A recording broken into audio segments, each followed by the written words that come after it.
Do you think that the action New Zealand's government is currently taking on climate change is sufficient and does justice to our future generations? If not, what goals and actions would you push for in the next term if elected?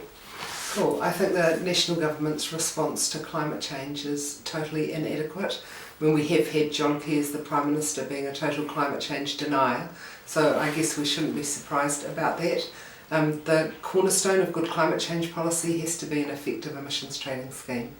And our scheme was really watered down by the national government. It has to be built up again, particularly in the area of bringing agriculture into the scheme. That's the biggest bit that's missing. I mean, New Zealand is pretty unusual in that nearly half our emissions are from the agricultural sector, and for the rest of us to be paying for that, and for the New Zealand government not to be putting any money or leadership into saying how can we change our emissions profile, particularly in agriculture, it's really disgraceful.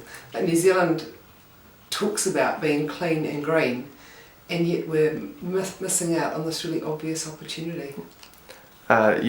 You've already sort of answered this question, but I'll ask it anyway.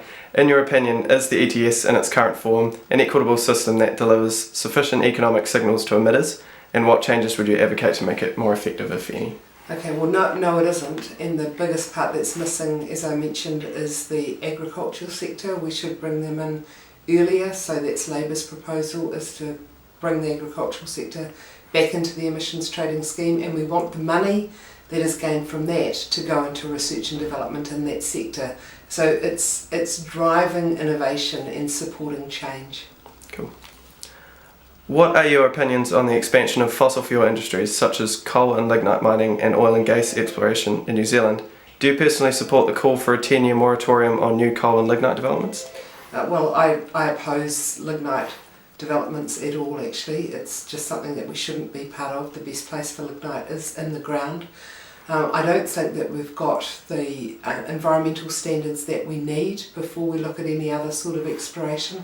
Our coal mining has sort of raced ahead. We know it's been part of our history, and I think we need to really up the game in terms of our environmental standards, both in terms of what land is accessed for mining, how mining takes place, and then what we do about the resulting emissions. So I think that's a package of areas that Labour needs to explore. And in regard to oil mining, we don't have to look further than the Tauranga Reef, actually, to say we're not prepared for a major oil disaster, and part of oil exploration could well be massive oil spill.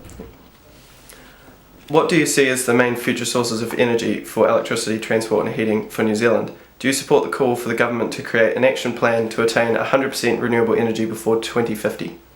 Well, Labour's position is actually to have 95% renewable energy by 2025. So we're coming in earlier but not going to that last 5%.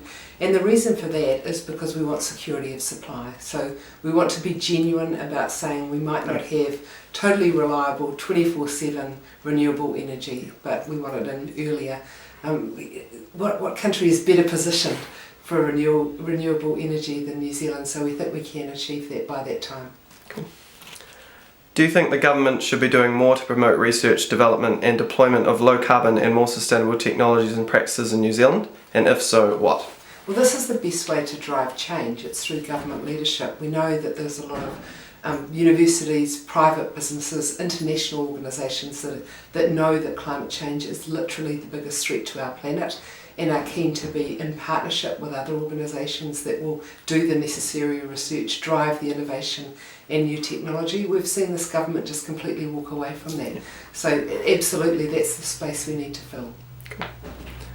Do you perceive New Zealand's dependence on oil as a risk to our economy in the age of high and increasing oil prices? And do you support the reallocation of spending on new roads towards low carbon and public transport initiatives? Yeah, absolutely. We have to have public transport because of its efficiency, but we have to have public transport that's really convenient for people. New Zealanders don't like going out of their way, and we've seen that. We've seen that if we make bus routes go to places that people want to go, if we make them really convenient, if we make them reliable, then people will use them.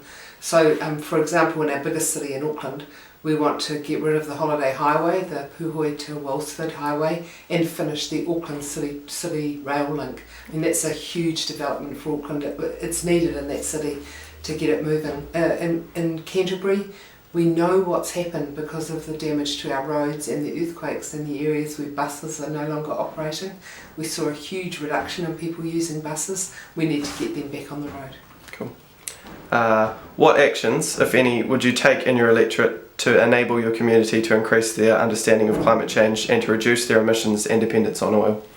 Well, I think there's two parts of being a local MP. One is by walking the walk and literally doing the sorts of things that we want individuals to do, and I certainly do that. I drive a lot, unfortunately, but I also catch public transport, but I have a very low emission car. I don't have a big gas guzzler. Yeah. I probably would never find a convenient park that I could get into if I did, but I think that's important to show that we can reduce our personal emissions through public transport, through the way we eat, through the way we operate generally in our life. So I do try to do that as an individual, but also by supporting local initiatives. There are a lot of things that happen in our community, and they just grow up. If we, they just sort of sprout out of a community, and they're good. If we link some of those activities to combating climate change, then it will become more real in people's lives. So talking and walking. Cool. And lastly, how can young New Zealanders convince the government to take stronger action on climate change? Well, I think this interview is a really good move. I was really impressed. Actually, when I got the invitation, I have been amazed at the strength of the voice of young people in this election. This has been, probably for 15 or 20 years, the strongest young people's voice I've heard, and a lot of it has been connected to climate change. Young people are extraordinarily competent in not taking slippery answers, in not letting politicians get off the hook and not taking glib responses. So I think holding us to account is really important. You're the leaders of the future. We'll be pushing up daisies or in our rest home in our rocking chairs when you're our country's leaders. So it's really important that we listen to your voice and that you make us listen to you. Cool. Thank you very much. Thank you.